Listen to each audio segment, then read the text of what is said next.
Welcome guys.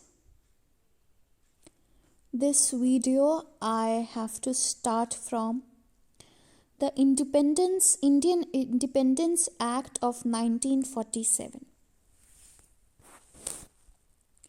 We saw till here first day in Constituent Assembly. The Indian Independence Act 1947, enacted by British Parliament, got royal assent and came into force on 18th July 1947. Sometimes in competitive examinations, these dates are important. Independence Act of 1947 was the act with which we got independence, okay? And the country was divided into two parts after that. So, Independence Act of 1947, signed by the Queen, came into force on 18th July 1947. Act provided that from 15th August 1947, referred to as Appointment Date under Government of India Act 1935, two independent dominions to be known as India and Pakistan would be established. So it was in Government of India Act of 1935, the appointment date which was mentioned 15th August 1947, and it was also mentioned that from this date there will be an independent India, and that independent India will be divided into two parts, India and Pakistan. Constituent Assembly of each dominion was to have unlimited power to frame, adopt any constitution. It had all authority to repeal any act of British Parliament, including Indian Independence Act. Now, earlier they had no authority to repeal. They had to ask from Governor General. That would not happen for sure. So, but now when there was that we will provide an independent Indian subcontinent which will be divided into two independent dominions. So after that, its Constituent Assembly will be also independent. It will have absolute power to frame or adopt any constitution. It will have all power and authority to repeal any act, any orders of British Parliament, including that Indian Independence Act also. अब उनके पास सारी authority, क्योंकि now they are independent. Okay. Yeah, so this is a very interesting and fruitful thing to do. You need to find out that from which nation's constitutions the following provisions were adopted: liberty, equality, fraternity, 5-year plans, DPSPs, concept on which Supreme Court functions, judicial review. I am adding some judicial review. You find out president appointment, how the parliament is gonna function. ये सब चीज़ें कहाँ से ली गई थी, आप ढूंढिए इसको. The drafting committee worked under the chairmanship of Dr. Bhim Rao Ambedkar, the law minister, from 15th August 1947 to 26th January 1950. After many discussions and deliberations to improve the existing system of administration, geographical compulsions, social and cultural diversities, and historical precedents, a proposal on draft Constitution of India was prepared. The draft received assent from President of Assembly Dr. Rajendra Prasad and was declared passed on 26 November 1949.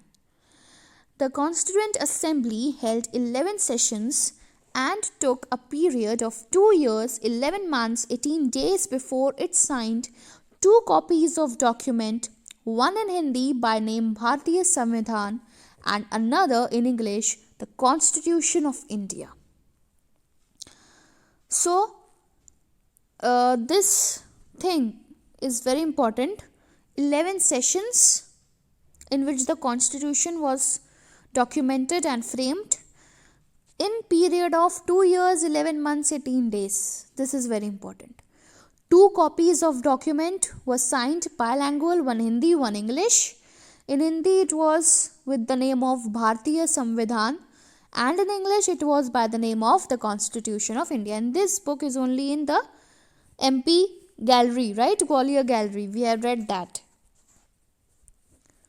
Okay.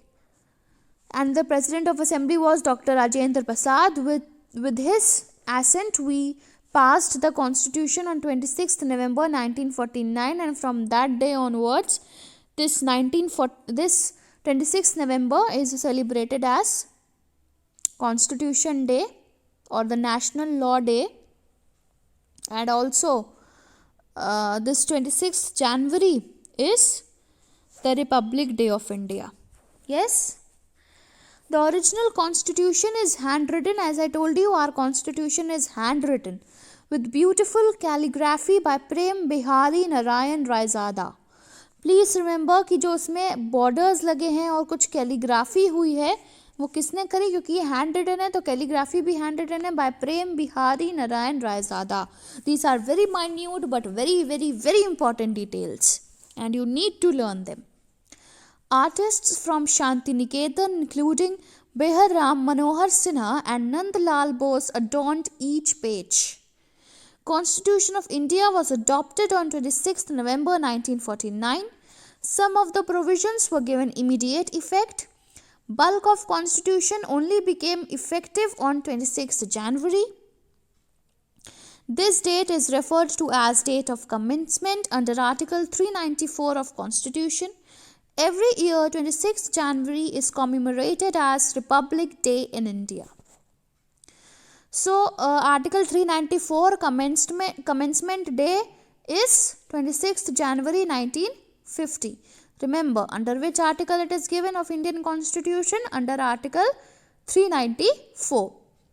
Article 394 states that this article and Articles 5, 6, 7, 8, 9, 60, 324, 366, 367, 379, 380, 388, 391, 392 and 393 shall come into force at once. Means ये तुरंत ही force में आ जाएंगे.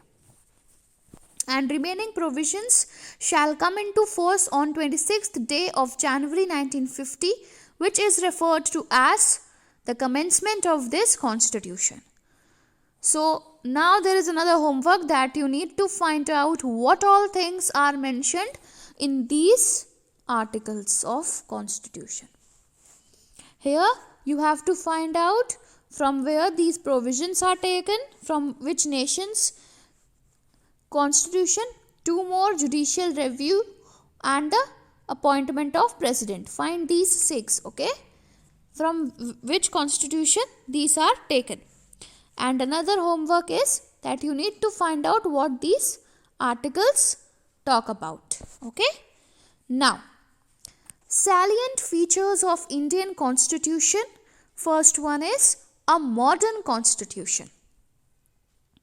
Indian Constitution drafted in mid-20th century has assimilated the best features gathered from existing constitutions and fashioned to suit the existing conditions and needs of the country.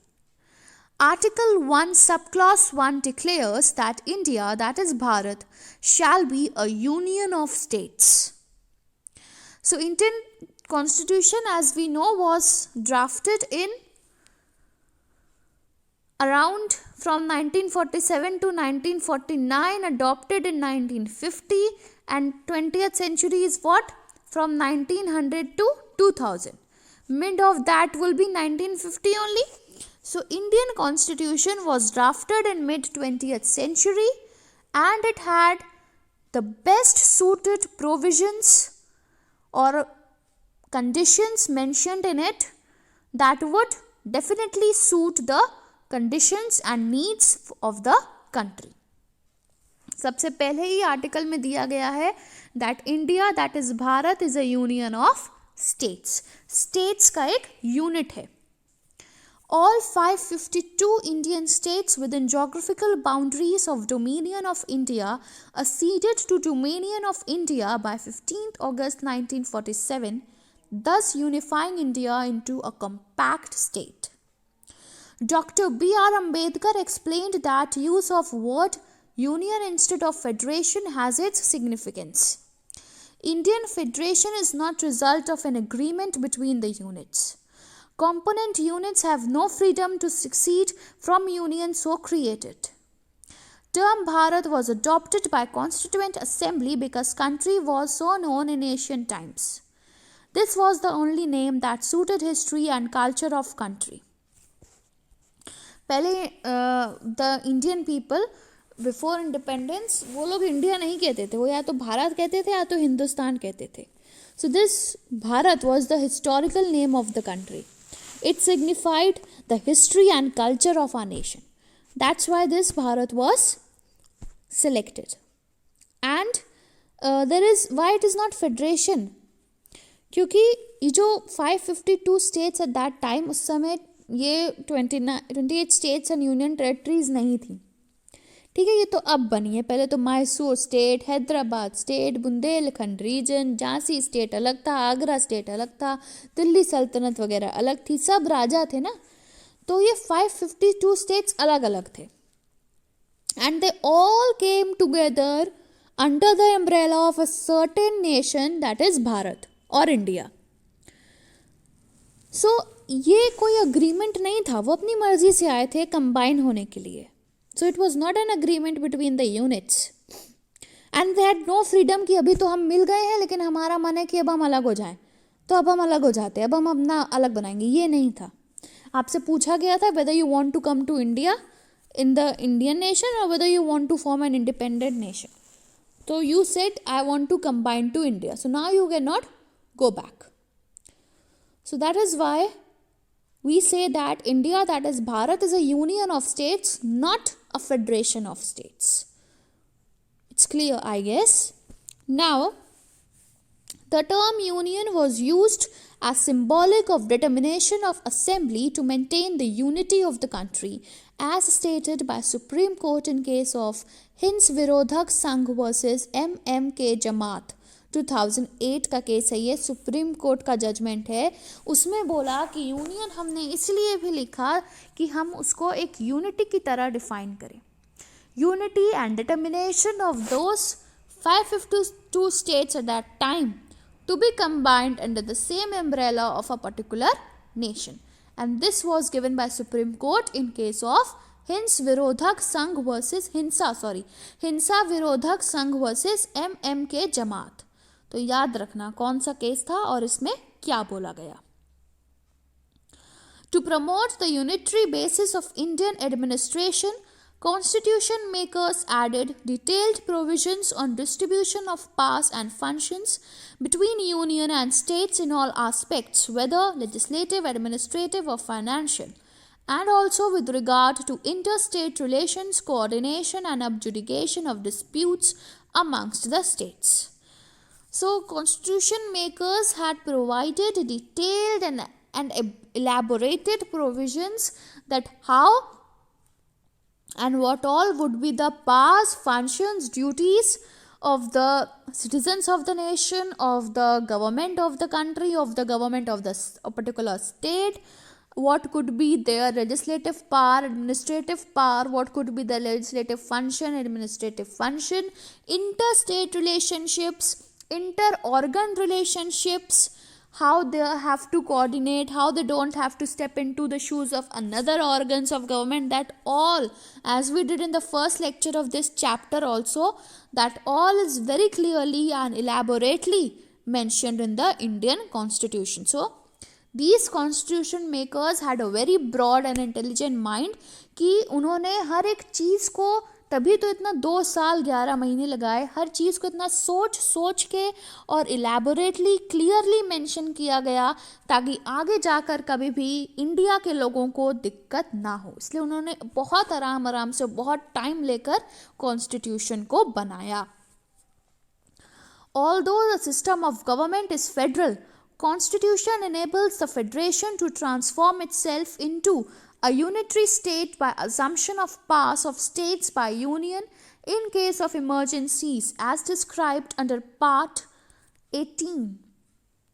Such a combination of federal system and unitary system in same constitution is unique in itself. So we know कि अगर emergency लग जाए तो state government से power लेकर, ruling power लेके union government के पास उस पर्टिकुलर स्टेट की पावर चली जाती है. If the law and order situation is disturbed in a particular state from a longer period of time and the state government is not capable of handling the situation, of not restoring the disturbed law and order, then the union government, if it's feel and if the governor of that state files a report that the state government is not now able to handle the situation, law and order is very disturbed in the state. So if the governor files such a report and submits it to the PM or to the union government, then union government can scrap the rule of state government of that area and it can then rule. So that is known as the president rule actually, or emergency can also be said. Part 3 of Indian Constitution is fundamental rights, which is inspired by American Bill of Rights. So now those provisions which I told you to find out, find two more. Fundamental rights कहाँ से लिए गए ये तो यहाँ पता ही चल गया, अमेरिकन बिल ऑफ राइट्स से. और फंडामेंटल ड्यूटीज ये भी देखिए, दोनों चीज़ें भी देखिए किस कॉन्स्टिट्यूशन से ये दोनों चीज़ें ली गई हैं. ठीक है. सो हाँ, the system of prerogative writs. I told you, I think in one or the other lecture, that there are 5 writs that can be issued by Supreme Court and High Courts to protect fundamental rights and to exercise judicial control over administrative action as guaranteed by Indian Constitution. Some of these aspects are influenced by British constitutional law.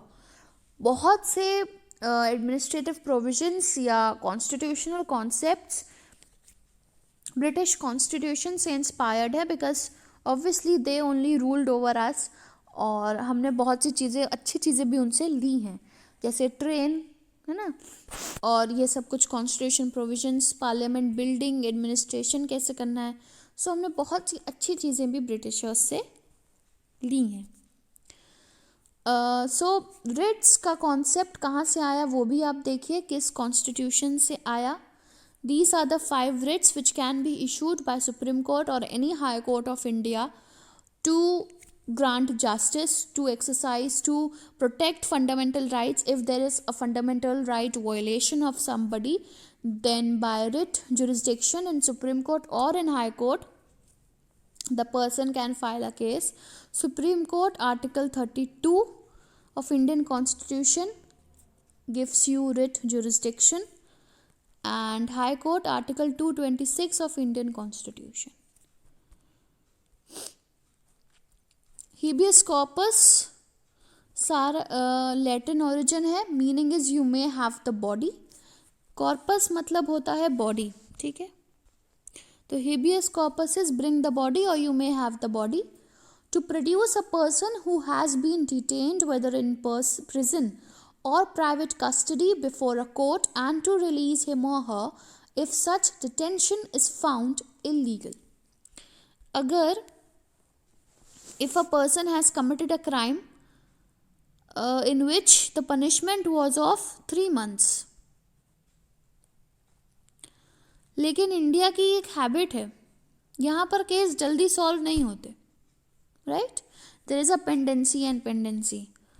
So the case, due to pendency or any such situation, happens to be delayed and it goes on for around 1.5 years.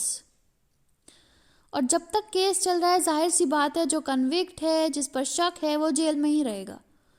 तो जिस crime की punishment थी 3 महीने की, उस crime को commit करने की वजह से वो 1.5 साल तक जेल में रहा. It is so aggravated situation, 3 महीने की सज़ा में वो 1.5 साल बिता चुका है. अब अगर उसको कन्विक्ट मान लिया गया तो वो और 3 महीना रहेगा. सो दिस, ये जो 3 महीना तो आप सज़ा दे रहे हो ठीक है, लेकिन बाकी जो ये इतना ज़्यादा टाइम रहा, दैट इज़ इलीगल डिटेंशन. ठीक है, बाकी क्या है? Illegal detention.